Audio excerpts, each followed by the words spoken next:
Money Radio, discussing the business of making and spending money. Good day to you, our listeners out there and our viewers. We say welcome to you for another edition of Money Radio. Today, we are discussing the issue how the hospitality industry can add value to the tourism sector. And for the purpose of this show, we want to define the hospitality industry to include hotels and those places where you go to eat and enjoy yourself as different from where you go for sightseeing and other things. So, with me to discuss this beautiful topic, we have on my right Mr. Kayode Falade, and on my left, Mr. Jerry Emerson. We say thank you very much and welcome to the show. Thank you. Let's go into business. There is so much, really, that the country can gain from. When it comes to tourism, we are far lagging behind. There's so much potential out there. Let's put things into perspective. According to the World Economic Forum, I'm giving you a 2017 statistic here. The World Economic Forum said that country like Seychelles in 2017, 20% of Seychelles' GDP was contributed from the tourism sector. That of Cape Verde was 17%, and that of Mauritius was 12%. Excuse me. In Nigeria, we had only 1.3 million foreign visitors, and the entire tourism industry, we had just about 2% adding to the overall GDP. That is quite low. You agree with me? How can the tourism or the hospitality industry add value to that wider tourism sector? Mr. Thank you very much. Yes. Sincerely, like you pointed out, the tourism sector, it's a booming sector in the international economy. And we've just cited examples of countries that made a lot of revenue or generated a lot of revenue from the tourism sector. Well, coming near our home, we have Kenya there. Yeah, almost the entire economy of Kenya is based on tourism. Yeah, just like we our economy is based on oil. Then Gambia is also there. Some look at Gambia, just a tiny island somewhere, and they are making a lot of money from tourism. So coming home now, we have not actually been very serious on tourism in Nigeria. I guess this oil thing has gotten into our heads, and we are not really looking at other areas of generating revenue for ourselves. If not, why not? We have a whole lot of. Let's just start from here in the north. What do you want that we don't have in the north? Then go to all the geopolitical zones.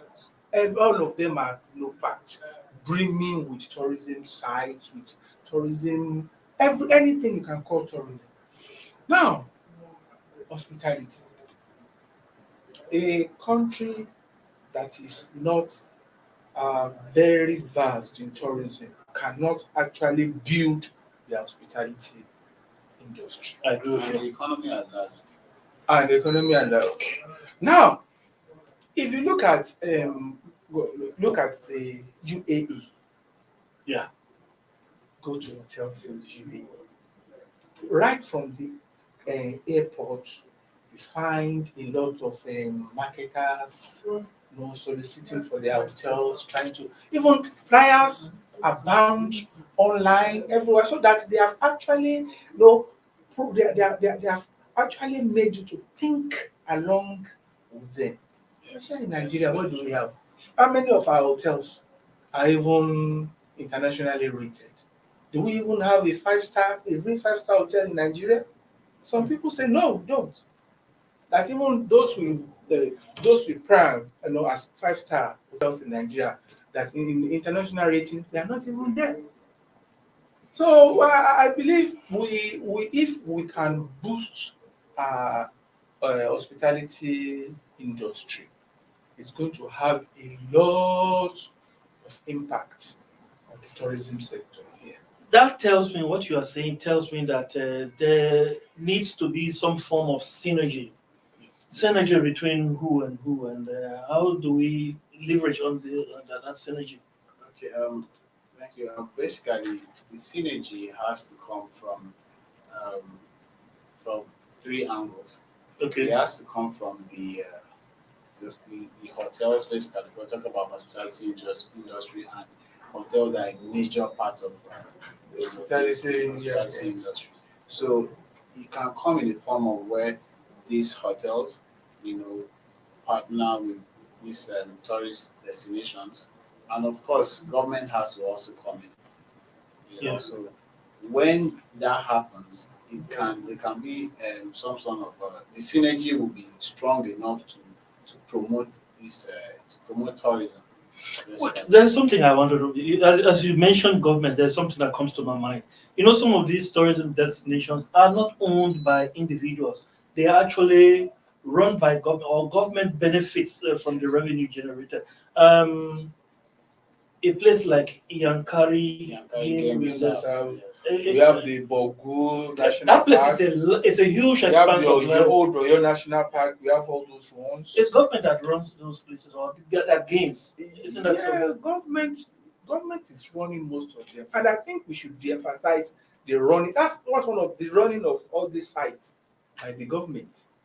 I think there should be more. I've always been Private saying that sector yes, too. private yes, there should be more collaboration with the private sector. Everything When you talk about private sector, one thing that comes to my mind is that it seems as though, take for example, the Yankari Game Reserve we just talked about, or your National Oyo yes, National Park. those places are appreciated more by foreign nationals. They come there to do research. They come there to enjoy the games and all of that. Now, when we talk about private participation, should we sometimes, in some cases, invite foreign partners to come and add value to those places?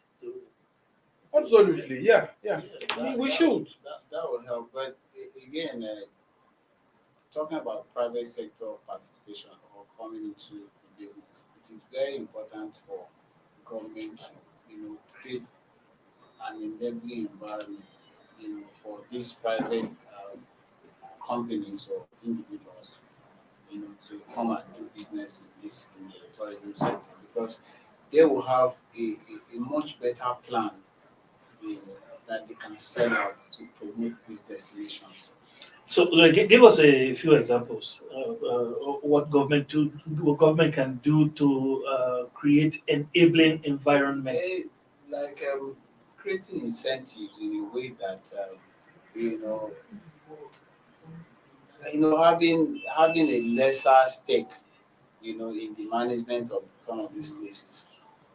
Yes, Okay. so I think government should allow, make it attractive to investors, to come in and look at these places and then begin to promote these places. And maybe at the end of the day, whatever is accrued can be, shared in a way that is a win-win for Everybody. Well, I think we are talking There's about there's a hotels. question I would like to Okay. pose to you. Okay. He mentioned government now. But, I see some sort of, should I say, progress or success in Lagos State. There are that going toward Aja from the Lekki access. There's this park that is run by the Lagos State government. is it a something Yes, conservation center. Yes, Lekki Conservation Lekki, Center. that's Yes, it. I've been Yeah. there. Yeah. Okay. Is that place not run by the Lagos State government? I think not No, it's not completely owned or run by the Lagos State government. Okay. And remember, most hotels we have in Nigeria are individually owned. They are private sector. That's owned. true. That's true. So when we are talking about government participation, I think what government should do when it comes to all this. One, security. Yes. Very important. Yes. No, Nigeria is a country where it's the government that provides more of the security. Yeah. Government, Okay, yes.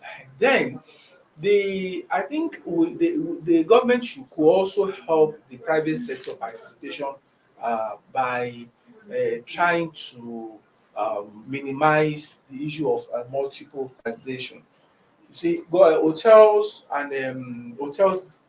particularly are complaining about multiple taxation, and these are making them, you said something, Jerry said something about um, creating an enabling environment and making this business more enticing yes. and attractive. So to make it attractive, I think if the government should do less of multiple taxation.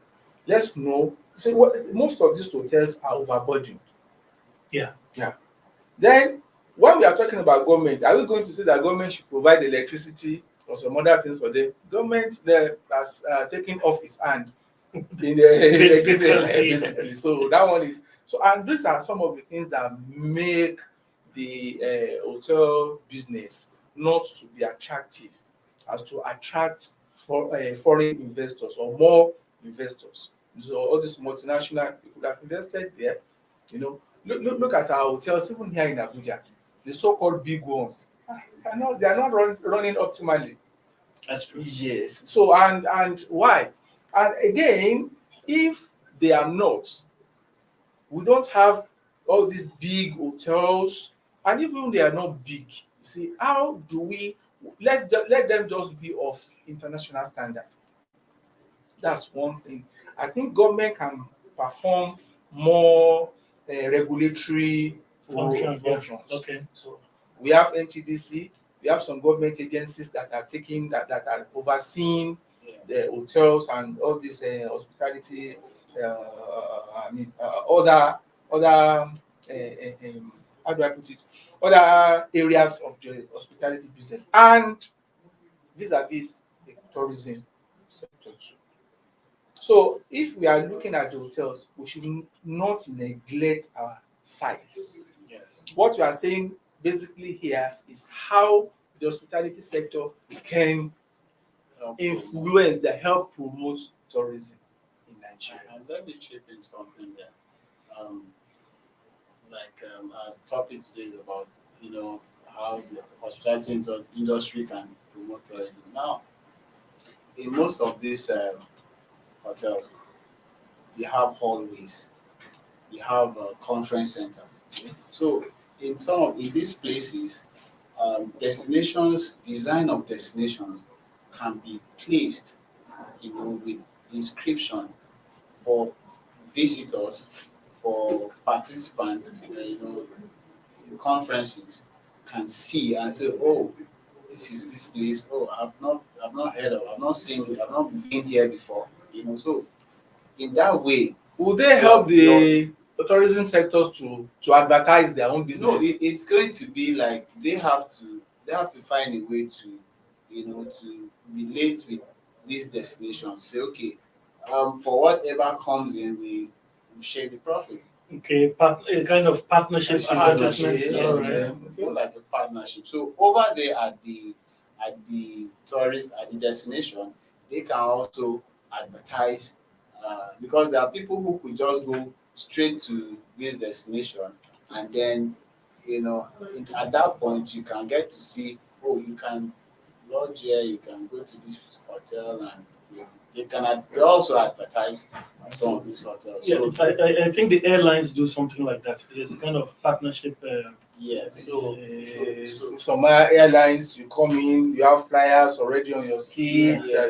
so you can Yeah. see, okay, these are where are the states or town I'm going to. so the this. hotels can also do that with some of these destinations. The idea is to drive tourism. I get you. Yeah. You make a nice point Yeah, there. yeah. Before we go, let's hit on one issue. One thing right now that is still militating against the growth of the industry we're discussing is COVID-19. Of course, COVID-19 hit the industry globally in 2020, but that that impact is still lingering. As a matter of fact, we still have the Delta variant of COVID-19 that is threatening the industry. What do you think, in respect of what we are discussing now, what do you think individuals and government can do to at least minimize that effect of COVID-19? Some people have they have tried to draw strength from some countries. Have tried to draw strength from this COVID-19 pandemic. Do you know? I don't know if you know. If tourism, there are some tourism sites now that you don't even have to go there. They do this via online something virtual visits. You can do virtual visits.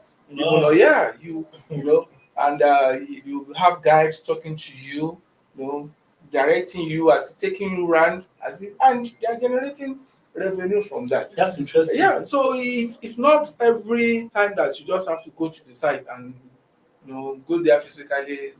That's one of the areas where some countries have drawn strength. So let's localize that. As Nigeria started leveraging on that technology, I don't think so. Probably because the industry had not been promoted, it had not been popular, even ab initio. Do you think that's the reason?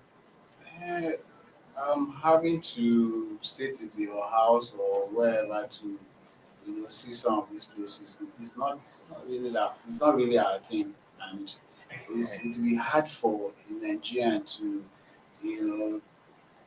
look at a place from his phone. There's nothing to enjoy there, because the idea is to be able to see with your eyes and feel the ambience and enjoy the ambience of some of these locations. So culture comes to play there too. Of course, it does. You can really not divorce people from their culture. It will be tough for Nigerians to accept that type of tourism. Thank you very much, Mr. Kaide and Jerry, for being with us. Thank you to you, our listeners. Thank you to you, our producers. We'll be back tomorrow with another bumper edition of Money Radio. Please continue to be our guests. Thank you. Yeah. Money Radio, discussing the business of making and spending money.